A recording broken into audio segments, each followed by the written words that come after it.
સર્વે ભક્તજનોને અમારા હેતપૂર્વક જય શ્રી સ્વામિનારાયણ.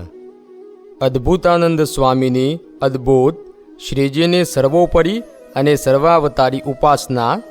અદ્ભુતાનંદ સ્વામી કૃત શ્રીજી ચરિત્ર સંગ્રહમાંથી 213 નંબરની વાર્તા.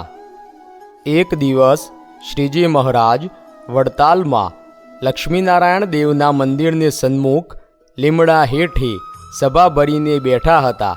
તે સમયે વડોદરાના શોભારામ શાસ્ત્રીએ અદ્ભુતાનંદ સ્વામીને પ્રશ્ન પૂછ્યો કે તમે સ્વામિનારાયણને અવતારના અવતારી સર્વોપરીપણે કહો છો તે કઈ સમજણે કરીને કહો છો? તેનો ઉત્તર આપો. ત્યારે સ્વામીએ કહ્યું કે પૂર્વે પરમબ્રહ્મ ભગવાનના અનેક અવતારો રામ, કૃષ્ણ, નૃસિંહ વગેરે થયા છે અને એમના ઉપાસક ભક્તો પણ અનેક થયા છે. તેમણે સર્વેએ પોતાને જે અવતાર રૂપ મળ્યું તેને ન્યૂન જાણીને નહીં પણ સર્વોપરી અવતારી જગત કારણ જાણીને ઉપાસન કર્યું છે. તેની વિકતિ પરમ ભક્ત બાર પ્રહલાદજીએ સ્તંભમાંથી અકસ્માત પ્રગટ થયેલા નૃસિંહજીને સર્વોપરી સર્વાવતાર ધરતા જગત કારણપણે સમજીને ઉપાસના કરી છે અને એવા ભાવની સ્તુતિઓ પણ કરી છે. કોઈ અંશે ન્યૂન માન્યા નથી. વળી ઉદ્ધવ, નારદ વગેરે ઋષિઓએ નરનારાયણને જગત કરતા સર્વોપરી અવતાર તરીકે માનીને ભજ્યા છે પણ કોઈ અંશથી ન્યૂનપણે નહીં.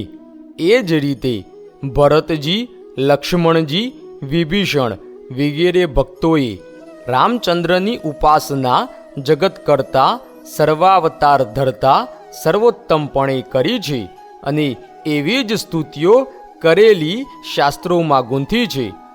વળી ભક્તવર્ય બલિરાજાએ વામનરૂપ ભગવદાવતારનો પરમબ્રહ્મ ભગવાન સર્વકર્તા સર્વાવતાર ધરતા માનીને ભજ્યા છે, કોઈ રીતે નાના સમજીને નહીં. એ જ રીતે ઉદ્ધવજી, અર્જુન આદિક 5 પાંડવો, વિદુરજી, અક્રૂરજી, વ્યાસમુનિ, ઋષિપત્નીઓ, રાધાદી ગોપીઓ, દ્રૌપદી, રૂક્મિણી આદિક પત્નીઓ વગેરે અનેક ભક્તોએ શ્રીકૃષ્ણને શ્રીકૃષ્ણ પરમબ્રહ્મ ભગવાન પુરુષોત્તમ ઉપાસ્ય ઇષ્ટદેવો ન સર્વાવિર્ભાવ કારણમ.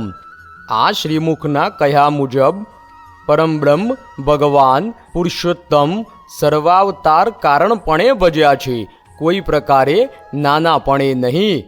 શ્રીકૃષ્ણના નિરૂપણ પર ભાગવત, ગીતા વગેરેમાં એ જ રીતે નિરૂપણ છે. એ જ શ્રીકૃષ્ણના અનન્ય અર્થાત બીજા અવતારભૂત સ્વામિનારાયણને અમે સર્વે સાધુઓ, બ્રહ્મચારીઓ, ગૃહસ્થ, બાઈ જગત કારણ પરમબ્રહ્મ ભગવાન પુરુષોત્તમ સર્વાવતાર ધરતા તરીકે ભક્તિ ઉપાસન કરીએ છીએ, અંશથી ન્યૂનપણે નહીં. આ બાબત સત્સંગી જીવનમાં નારાયણાવતારમ તમ વિષ્ણુરવતારમ બભીવિવહ એમ જણાવી છે, એટલે સંશયને સ્થાન નથી. બીજી દ્રષ્ટિએ જોઈએ તો સ્વામિનારાયણે અનેક સામાન્ય માણસોને પણ સંકલ્પ માત્રથી સમાધિઓ કરાવી છે અને તેમને પોતપોતાના ઈષ્ટદેવ રૂપે દર્શન દીધા છે.